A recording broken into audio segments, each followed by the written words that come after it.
अस्सलामुअलैकुम दोस्तों, मैं दिलशाद चौधरी लोनी विधानसभा यूथ उपाध्यक्ष AIMIM पार्टी से। और दोस्तों, अगर हिंदुस्तान के अंदर दलित मुस्लिम एक हो जाएं तो इंशाअल्लाह तीसरी बड़ी पार्टी वजूद में आएगी। और जिस दिन तीसरी बड़ी पार्टी वजूद में आएगी तो देश की जनता को कांग्रेस और भाजपा से छुटकारा मिलेगा और देश संविधान से चलेगा। देश संविधान से जब ही चलेगा जब तीसरी बड़ी पार्टी आएगी मैदान में इंशाअल्लाह। तो मेरे भाई दलित मुसलमान भाई एक हो जाओ और ये जो संविधान विरोधी पार्टियां हैं इनको उखाड़ फेंकने का काम करना है हम सबको, क्योंकि ये बाबा साहब के संविधान से चलेगा देश। और बाबा साहब के संविधान से देश जब भी चलेगा जब कोई तीसरी पार्टी आ आएगी दलित मुस्लिम एकता की बुनियाद पे। और दलित मुस्लिम एकता की बुनियाद पे जब तीसरी बड़ी पार्टी मैदान में आएगी, सब बहुमत में आएगी सत्ता में आएगी, तो इंशाअल्लाह कोई दलित का बच्चा प्रधानमंत्री बनेगा या मुसलमान का बच्चा प्रधानमंत्री बनेगा। और वो वक्त भी आएगा यारो जब बाबा साहब का फ़ोटो नोट पर छपेगा। ये भी हम वादा करते हैं देश की जनता से कि इंशाअल्लाह बाबा भीमराव अम्बेडकर साहब का फ़ोटो नोट पर छाप कर ही दिखाएंगे। और जो गुंडे लोग बाबा साहब का फ़ोटो, बाबा साहब की प्रतिमा को तोड़ने का काम करते हैं, जो बाबा साहब के सपने के ख़िलाफ़ हैं, उन लोगों को उनकी औकात में धकेल दिया जाएगा। फिर हम देखेंगे कि वो लोग कैसे बाबा साहब का अपमान करेंगे। अभी तो लाल नोट चले हैं, इंशाअल्लाह वो वक्त भी आएगा कि नीले नोट चलेंगे और बाबा भीमराव अम्बेडकर साहब का फ़ोटो छपेगा नोट पर। और जब वो नोट उन लोगों के हाथ में जाएगा जो बाबा साहब की मूर्ति तोड़ने का काम करते हैं, तब देखेंगे हम वो नोट फाड़ कर फेंकेंगे या अपनी छाती से लगा कर रखेंगे या अपने गले से लगा कर रखेंगे या अपनी तिजोरी में संभाल के रखेंगे।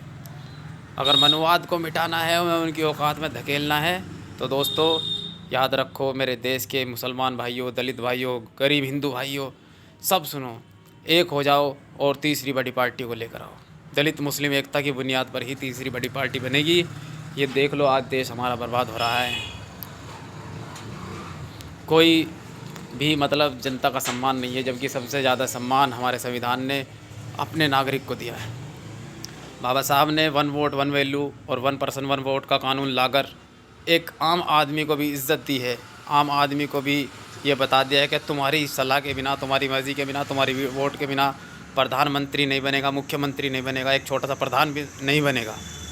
तो मेरे भाइयों, जय भीम और जय मीम के साथ एक हो जाओ। दलित मुस्लिमों का नाता बहुत पुराना है, क्योंकि एक बहुत पुरानी दोस्ती है दलित और मुसलमानों के बीच। उस चीज़ को हम छोड़े हुए हैं, उस चीज़ की तरफ हमारा ध्यान नहीं है और हम लोग बस दूसरों की बातों में आकर एक दूसरे को अपने से जुदा समझते हैं। जब बाबा भीमराव अम्बेडकर ने पहला चुनाव लड़ा था तो दलित होने की वजह से हार गए थे, लेकिन फिर मुस्लिम लीग पार्टी ने बाबा भीमराव अम्बेडकर साहब को निमंत्रण पत्र भेजकर ये बताया कि हम आपको चुनाव लड़वाना चाहते हैं। और मुस्लिम लीग पार्टी ने बाबा भीमराव अम्बेडकर साहब को मुस्लिम बहुल क्षेत्र से चुनाव लड़ाकर लोकसभा में भेजने का काम करा, चुनाव जिताकर।